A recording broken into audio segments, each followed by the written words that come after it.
साथियों नमस्कार। आप सभी का स्वागत है हमारे YouTube चैनल आकाश इंस्पायर्स इंडिया पर। इस बार क्लास आने में थोड़ी देरी हो गई, थोड़ा टेक्निकल प्रॉब्लम आ गई थी। तो हम लोग हिंदी में पढ़ रहे थे शब्द रचना। शब्द रचना में शब्द के प्रकार पढ़ रहे थे। शब्द के प्रकार में रचना के आधार पर हम लोग यौगिक शब्द पढ़े थे। यौगिक शब्द के अंतर्गत हम लोग अब उपसर्ग पढ़ने चल रहे हैं। उपसर्ग शब्द में उपसर्ग। उपसर्ग उपसर्ग का क्या अर्थ होता है? जैसे आप देख रहे हैं, उप का अर्थ होता है समीप, सर्ग का अर्थ होता है सृष्टि करना, अर्थात किसी शब्द के समीप आकर एक नया शब्द बनाना। किसी शब्द के समीप आकर एक नया शब्द बनाना। उपसर्ग के अन्य नाम भी हैं, आदि प्रत्यय, व्युत्पत्ति मूलक प्रत्यय और रचनात्मक प्रत्यय। ये सब क्वेश्चन एक नंबर में पूछ लिए जाते हैं कभी कभी, इसलिए इसको आप सभी नोट कर लीजिएगा और याद कर लीजिएगा। उपसर्ग की परिभाषा क्या है? वे शब्दांश जो किसी शब्द के शुरुआत में लगकर उनके अर्थ में विशेषता ला देते हैं। जो किसी शब्द के शुरुआत में, मतलब कि आगे की तरफ लगकर विशेषता ला देते हैं अथवा उनके अर्थ को बदल देते हैं, उपसर्ग कहलाते हैं। उपसर्ग वे होते हैं जो किसी शब्द में उसके आगे जुड़कर उसकी विशेषता बदल देते हैं या उस शब्द के अर्थ को ही बदल देते हैं। कभी कभी विलोम शब्द बना देते हैं, कभी कभी पर्यायवाची या समानार्थी शब्द उससे मिलता जुलता बना देते हैं। जैसे परा एक उपसर्ग है। पराक्रम, पराजय, पराधीन, पराभूत, पराभव आदि ये सब उपसर्ग हैं। परा उपसर्ग क्या करते हैं? जैसे शब्द के आगे जुड़कर मूल अर्थ को उल्टा कर देते हैं, शब्द के मूल अर्थ में एक नवीन विशेषता ला देते हैं। उपसर्गों की संख्या, संस्कृत में हम लोग 22 उपसर्ग पढ़ते हैं। कितने उपसर्ग? 22 उपसर्ग। और हिंदी में मूल रूप से 10 उपसर्ग होते हैं। कहीं कहीं 12 मिलता है, लेकिन 11 और 12 जो कु और स ये दोनों इसी से उत्पन्न है, इसलिए मूल रूप से 10 उपसर्ग हिंदी में होते हैं। उर्दू में 19 उपसर्ग होते हैं। तो अब हम लोग आगे चलते हैं और इन संस्कृत के उपसर्ग, हिंदी के उपसर्ग और उर्दू के अलग अलग उपसर्गों को देखते हैं। तो आइए अब उपसर्ग में आगे देखते हैं। संस्कृत में कितने उपसर्ग होते हैं? 22 उपसर्ग। इन 22 उपसर्ग के अर्थ को जानेंगे और 22 उपसर्ग को जानेंगे हम लोग इसमें, और उससे बनने वाले कुछ उदाहरण भी इसमें जानेंगे। इस शब्दांश, ये सब शब्दांश हैं, आगे जुड़ने वाले उपसर्ग, इनसे बनने वाले कुछ शब्दों के उदाहरण देखेंगे। संस्कृत में उपसर्ग होते हैं 22। पहला है अति। अति का अर्थ होता है बाहुल्य या अधिक या उस पार। जैसे अत्यंत, क्या हो जाएगा? अत्यंत। दूसरा है अधि। अधि का अर्थ होता है सामीप्य, समीप या ऊपर या श्रेष्ठ। जैसे अधिकार, किसी के ऊपर अधिकार। अगला है अनु। अनु का अर्थ होता है पीछे या साथ या समान। इसका एक उदाहरण देख लीजिए, अनुशासन या अनुकरण। इसमें आगे उपसर्ग जुड़कर इसके अर्थ को बदल दे रहे हैं। अगला है अप। अप का अर्थ होता है दूर, हीनता और विरुद्ध। जैसे हीनता में उदाहरण देख लीजिए, अपमान। अपमान में अप उपसर्ग लगा हुआ है। अगला है 5वां अभि। अभि का अर्थ होता है और या सामीप्य या समीप। जैसे अभिमान, अभियुक्ति, इन सब में अभि उपसर्ग लगा है। अगला है अव। अव का अर्थ होता है दूर अथवा नीचे। इसमें उदाहरण देख लीजिए आप सभी। अवमानना या अवगुण, इन शब्दों में अव शब्दांश लगकर ए उपसर्ग लगकर उपसर्ग वाले शब्द बन रहे हैं। आ का अर्थ होता है तक या कम या इधर। इसमें आप उदाहरण देख लीजिए। आ से बनने वाले शब्द, आ उपसर्ग से बनने वाले शब्द, आजन्म। अगला है उत।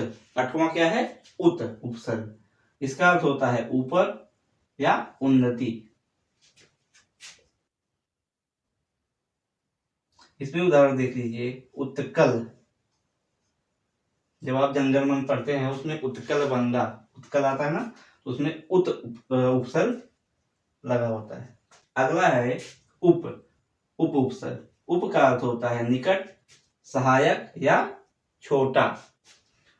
उप के उपसर्ग के बनने वाले शब्द देख लीजिए। उपकार, उपनिवेश आदि बहुत से शब्द बनेंगे, आप लोग बनाएंगे तो। उपसर्ग किसी भी शब्द के आगे लगते हैं, ये ध्यान रखिएगा, और उससे उसके अर्थ में थोड़ा बहुत आमूलचूल परिवर्तन होता है या उसकी विशेषता बदल जाती है या विलोम शब्द बन जाते हैं। अगला है दु या दुर। इसका अर्थ होता है बुरा या कठिन। इसमें आप एक शब्द देख लीजिए। दुर्व्यवहार, दुर्व्यवहार।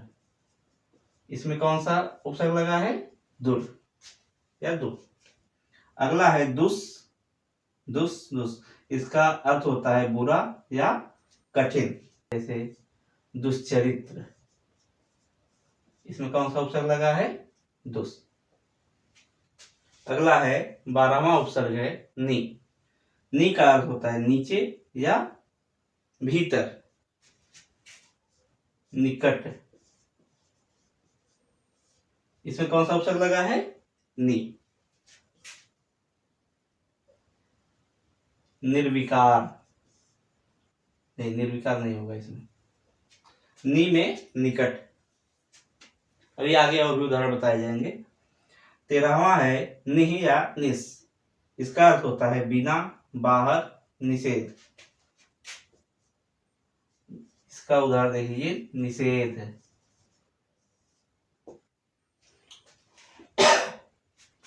14वां है निर। निर का अर्थ होता है बिना या बाहर या निषेध। इसका भी अर्थ निषेध ही होता है। इसमें निर्विकार, इसमें भी यही उदाहरण होगा, निर्विकार। अगला 15वां उपसर्ग है परा। परा का अर्थ होता है पीछे या उल्टा। इसका उदाहरण पहले ही बता चुके हैं। पराजय, पराक्रम आदि, इन सब में परा उपसर्ग लगा है। अगला है 16वां परि। परि का अर्थ होता है चारों ओर। इसका उदाहरण देख लीजिए। परिक्रमा, परिक्रमा मतलब चारों तरफ परिक्रमा करना। 17वां है प्र। प्र का अर्थ होता है अधिक या आगे। इसमें उदाहरण देख लीजिए। प्रशस्ति, प्रशस्ति पत्र जो बोला जाता है। प्रशस्ति में कौन सा उपसर्ग लगा है? प्र उपसर्ग। 18वां है प्रति। 18वां है प्रति। प्रति का अर्थ होता है और या विरोध या प्रत्येक। जैसे प्रतिरोध, प्रतिरोध में विरोध हो रहा है ना, तो ये आ रहा है। अगला 19वां उपसर्ग है वी। वी का अर्थ होता है बिना और अलग, जैसे विकट, विराम आदि। अगला शब्द उपसर्ग है संस्कृत में सम।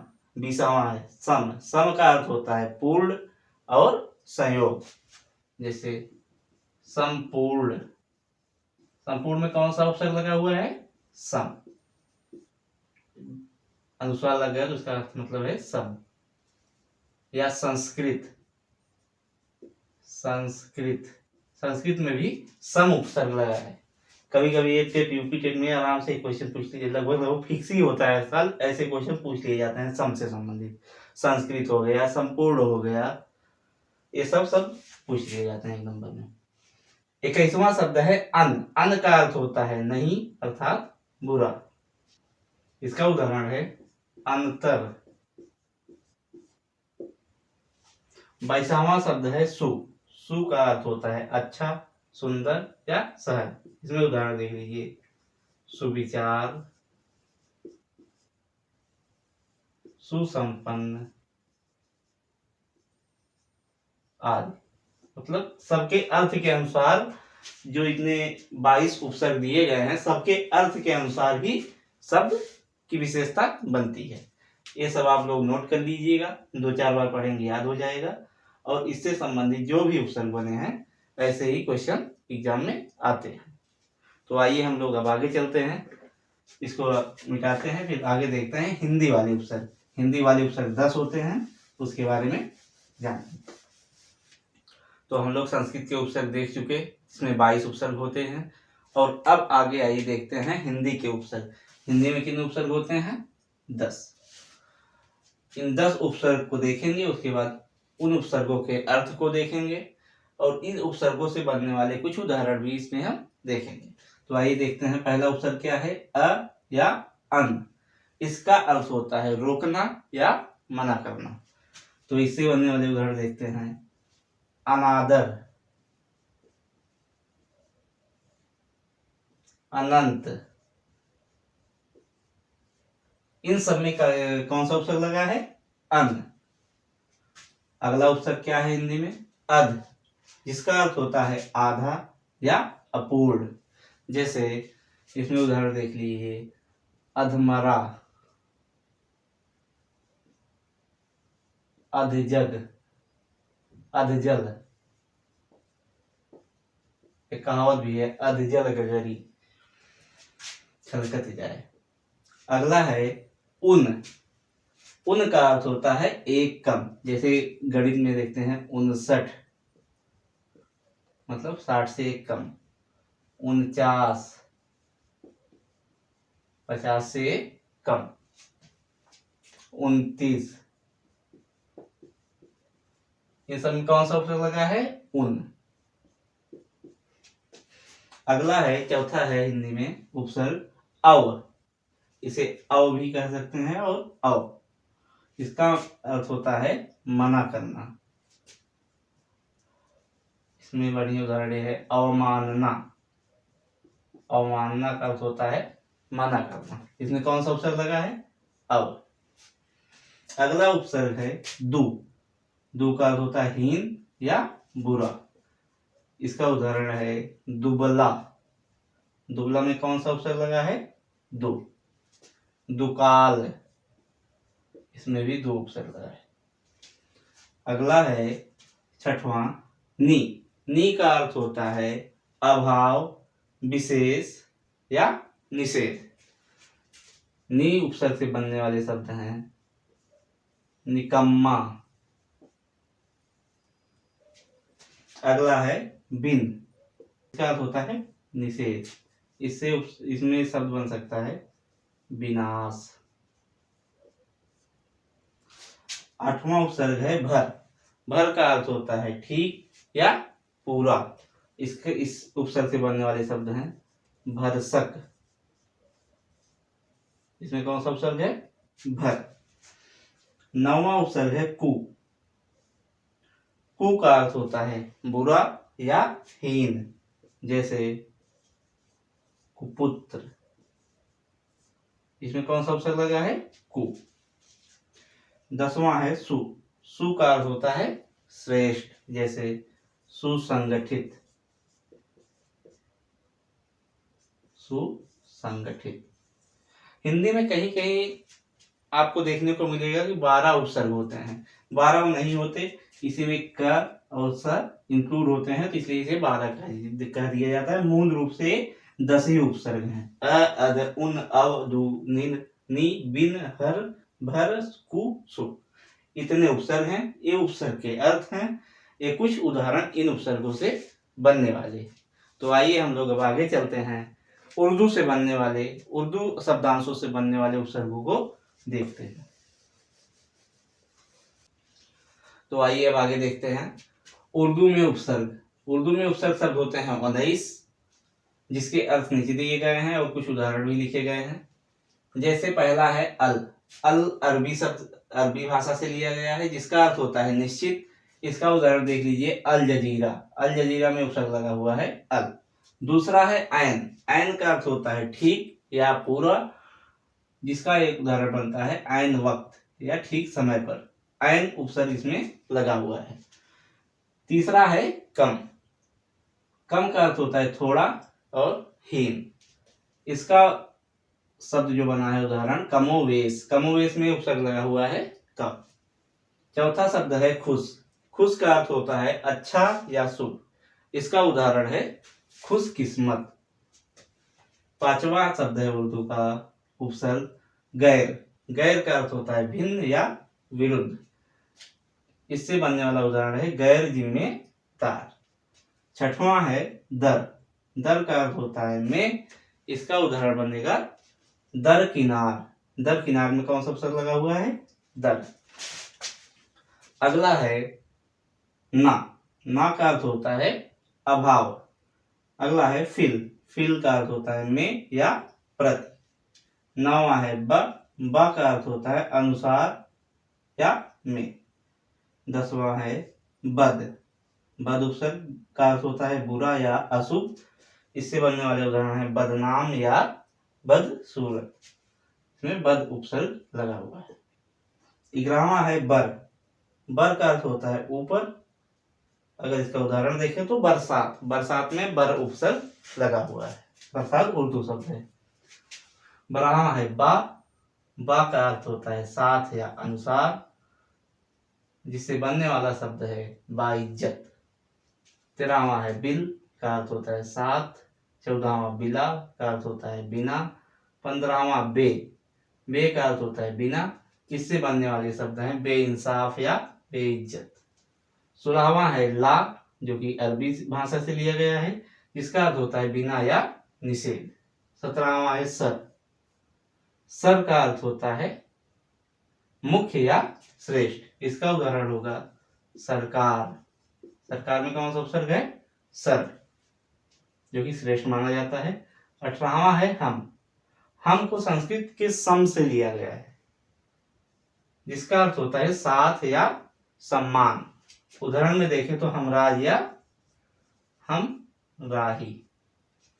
19वां शब्द है उपसर्ग है उर्दू में हर का अर्थ होता है प्रत्येक, और जिसका उदाहरण है हर एक। उर्दू के सारे शब्द अरबी और फारसी से लिए गए हैं, इसको आप जानते रहिएगा। और 19 उपसर्ग जो हैं उर्दू से लिए गए हैं, और इनसे बनने वाले शब्द और अर्थ यहाँ लिखे गए हैं। तो साथियों, उपसर्ग हम लोग का यही पे खत्म होता है। और उपसर्ग से जो भी इम्पोर्टेंट क्वेश्चन है हम अगले क्लास में पूरा पिछले अच्छे एग्जाम्स में जो आए हुए हैं उनको हम सॉल्व करा देंगे। इतना पढ़ने के बाद शायद है कि कोई क्वेश्चन आपका उपसर्ग से नहीं छूटने वाला है। और आप सभी वीडियो को ज़्यादा से ज़्यादा शेयर करिए, जिससे हम मोटिवेट हों और भी वीडियो आप सभी के लिए जल्दी से लाएं। धन्यवाद।